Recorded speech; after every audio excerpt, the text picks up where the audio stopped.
नमस्ते दोस्तों। आपने एपिक शब्द तो कहीं ना कहीं जरूर सुना होगा, है ना? जब हम सोचते हैं एपिक मूवी या एपिक गेम, लेकिन ये शब्द आया कहाँ से? असली क्लासिकल एपिक्स क्या होते हैं? देखिए, ये सिर्फ कोई लंबी लंबी कविताएं नहीं है। ये तो एक पूरी सिविलाइजेशन का आईना है। एक ऐसा ब्लूप्रिंट, एक ऐसी नींव जिस पर आज तक हजारों सालों से कहानियां लिखी जा रही हैं। तो आज इस एक्सप्लेनर में हम इन्हीं एपिक्स की दुनिया में गहराई से उतरेंगे। हम 5 चीजों पर फोकस करेंगे। सबसे पहले, क्लासिकल एपिक आखिर है क्या? फिर हम देखेंगे इनको लिखने की रूल बुक क्या थी। उसके बाद इनके लार्जर देन लाइफ हीरो की बात करेंगे, मिलेंगे बिग 3 एपिक्स से, और आखिर में समझेंगे कि भाई ये कहानियां आज भी इतनी जरूरी क्यों हैं। तो चलिए शुरू करते हैं सबसे बुनियादी सवाल से। What is a classical epic? इनकी शुरुआत हुई कैसे? कैसे ये आम बोलचाल की कहानियों से लिटरेचर के इतने बड़े मास्टरपीसेस बन गए? Let's find out. देखिए, एपिक शब्द की जड़ ही उसकी कहानी बता देती है। ये आया है ग्रीक शब्द एपोस से। और एपोस का मतलब क्या होता है? शब्द, गीत या स्पीच। इससे साफ पता चलता है कि शुरुआत में ये कहानियां लिखी नहीं जाती थीं। ये तो गाकर या सुनाकर एक जनरेशन से दूसरी जनरेशन तक पहुंचती थीं। ओरल ट्रेडिशन जिसे कहते हैं। तो अगर हम इसकी औपचारिक परिभाषा यानी फॉर्मल डेफिनेशन को समझें तो ये क्या है? सोचो, एक क्लासिकल एपिक एक बहुत लंबी कहानी है जो पोएम के फॉर्म में है। इसका स्टाइल बहुत ग्रैंड होता है, आम बोलचाल जैसा नहीं। इसके सेंटर में एक हीरो होता है और उसके कारनामे होते हैं। और सबसे ज़रूरी, ये उस पूरी सिविलाइजेशन के वैल्यूज़ को, उनकी सोच को रिफ्लेक्ट करती है। तो 4 चीज़ें: लंबाई, ग्रैंड स्टाइल, एक हीरो और कल्चरल वैल्यूज, ये मिलकर बनाते हैं एक एपिक। अच्छा, यहाँ एक इंटरेस्टिंग बात है। एपिक्स भी ना 2 तरह के होते हैं। एक है प्राइमरी एपिक, जिसे हम फोक एपिक भी कहते हैं। ये वो कहानियां हैं जो सदियों तक लोगों के बीच सिर्फ सुनाई जाती थी, लिखने से बहुत पहले। सोचो, दादी नानी की कहानियों की तरह, बस बहुत बड़े स्केल पर। होमर की इलियड इसका बेस्ट एग्जाम्पल है। और दूसरी तरफ है सेकेंडरी एपिक। ये लिखी हुई होती हैं एक सिंगल ऑथर के द्वारा, लेकिन वो ऑथर ना जानबूझकर उस पुराने ओरल स्टाइल की नकल करता है ताकि वैसी ही फील आए। वर्जिल की एनेड इसका सबसे बड़ा उदाहरण। तो अब आते हैं हमारे दूसरे सेक्शन पर। देखिए, एक क्लासिकल एपिक लिखना ऐसा नहीं था कि बस जो मन में आया लिख दिया। नहीं, इसके कुछ पक्के नियम थे, एक पूरी रूल बुक थी। आप इसे एक सीक्रेट फॉर्मूला भी कह सकते हैं, जिसे हर पुराने कवि को फॉलो करना ही पड़ता था। तो चलिए पर्दा उठाते हैं इस रूल बुक से। तो स्क्रीन पर देखिए, ये हैं कुछ सबसे कॉमन एपिक कन्वेंशंस, यानी वो नियम। म्यूज को बुलाना, कहानी को बीच में से शुरू करना जिसे इन मीडिया रेस कहते हैं, थीम को पहले ही बता देना, एपिथेट्स का इस्तेमाल, और भी बहुत कुछ। घबराइए मत, इन अजीब से शब्दों को हम आगे एक एक करके समझेंगे। तो सबसे पहला नियम, इन्वोकेशन ऑफ द म्यूज। कवि कभी नहीं कहता था मैं कहानी सुनाने जा रहा हूं।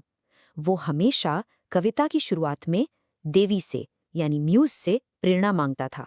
जैसे इलियड की पहली ही लाइन है, sing goddess the anger of Peleus son Achilles, यानी हे देवी, तुम गाओ उस गुस्से के बारे में जो अकेलिस का था। ये एक तरह से विनम्रता दिखाना था कि इतनी बड़ी कहानी सुनाने की शक्ति मुझे ईश्वर से मिल रही है। अब ये बहुत कूल है। अगला नियम है इन मीडिया रेस। ये एक लैटिन फ्रेज है जिसका मतलब है in the middle of things, यानी बीच में से। सोच के देखिए, आपने कोई मूवी शुरू की और वो अचानक एक जबरदस्त फाइट सीन या कार चेस से शुरू हो जाती है। आपको नहीं पता हीरो कौन है, वो यहाँ कैसे फंसा, ये सब धीरे धीरे फ्लैशबैक से पता चलता है। बस यही टेक्निक एपिक पोएम्स यूज करते थे, ऑडियंस को सीधा एक्शन में खींचने के लिए। और एपिथेट्स क्या होते हैं? सिंपल भाषा में ये कैरेक्टर के निकनेम जैसे हैं, एक डिस्क्रिप्टिव फ्रेज जो उस कैरेक्टर के नाम के साथ बार बार जुड़ जाता है। जैसे स्विफ्ट फुटेड अखिलिस यानी तेज दौड़ने वाला अखिलीस, या फिर रोजी फिंगर्ड डॉन यानी गुलाबी उंगलियों वाली भोर। और ये सिर्फ स्टाइल के लिए नहीं था। सोचो, जब कवि को हजारों लाइंस याद करनी होती थी तो ये फ्रेजेस उसे राइम और रिदम मेंटेन करने में और कहानी याद रखने में भी मदद करते थे। बहुत स्मार्ट ट्रिक थी। ओके, हमने नियम देख लिए। अब बात करते हैं उस चीज की जो हर एपिक की जान होती है, उसका हीरो। ये कोई आम हीरो नहीं होता जैसे हम फिल्मों में देखते हैं। ये एक लार्जर देन लाइफ फिगर होता है, इंसान से कहीं ज्यादा। तो आखिर क्या चीज एक कैरेक्टर को एपिक हीरो बनाती है? तो एक एपिक हीरो की चेकलिस्ट तैयार करते हैं। पहला, उसकी नोबल बर्थ होती है। वो या तो कोई राजा होगा, राजकुमार या फिर आधा भगवान। दूसरा, उसके पास सुपर ह्यूमन स्ट्रेंथ या इंटेलिजेंस होती है। तीसरा, वो एक बहुत बड़ी लड़ाई या क्वेस्ट पर निकलता है। चौथा और सबसे जरूरी, वो अपनी पूरी सिविलाइजेशन के वैल्यूज का सिंबल होता है।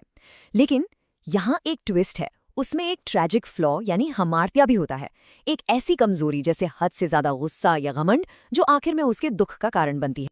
अब जब हम रूल्स और हीरो दोनों को समझ चुके हैं तो वक्त आ गया है मिलने का क्लासिकल एपिक के बिग 3 से। ये वो 3 पिलर्स हैं जिन पर ये पूरा जानरा खड़ा है। अगर आप लिटरेचर पढ़ रहे हैं तो इन तीनों से आप बच नहीं सकते। तो ये हैं वो बिग 3। पहला, होमर की दी इलियाद।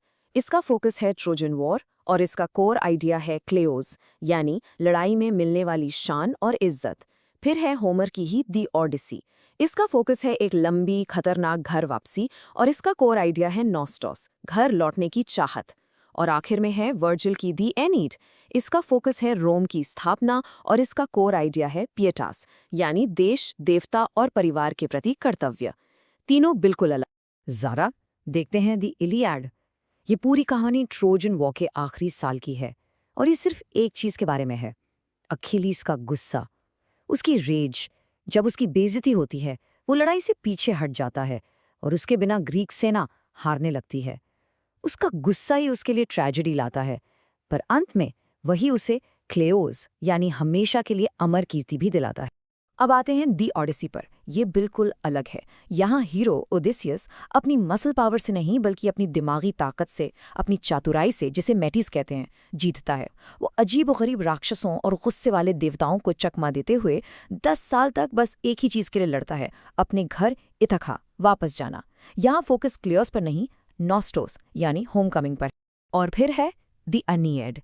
इसका हीरो एनियस बर्बाद हो चुके ट्रॉय शहर से निकलता है और ये कहानी है बलिदान की।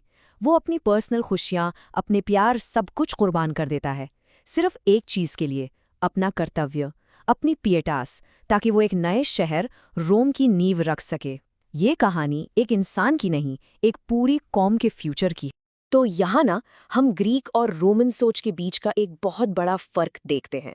ग्रीक हीरो जैसे अखिलिस या ओडिसियस अपनी पर्सनल ग्लोरी, अपने क्लियोस के लिए लड़ता है, वो इंडिविजुअलिस्ट है, मैं पहले। वहीं रोमन हीरो एनियस देश और देवताओं के प्रति अपने कर्तव्य, अपनी पिएटास के लिए जीता है। वो मैं से पहले हम को रखता है, वो खुद को रोम के लिए सैक्रिफाइस कर देता है। ओके, तो हमने ये सब जान लिया, पर अब सबसे बड़ा सवाल, ये 3000 साल पुरानी कहानियां आज हमारे लिए इम्पोर्टेंट क्यों हैं? इनकी लेगेसी क्या है? Why should we care? पहली बात तो ये कि ये कहानियां आज भी एक मिस्ट्री हैं। एक फेमस सवाल है जिसे द होमेरिक क्वेश्चन कहते हैं। सवाल ये है कि होमर कौन था? क्या वो सच में एक इंसान था या बहुत सारे कवियों का एक ग्रुप, या होमर बस उस पूरी ओरल ट्रेडिशन को दिया गया एक नाम था? सोचो, इस पर आज भी स्कॉलर्स डिबेट करते हैं।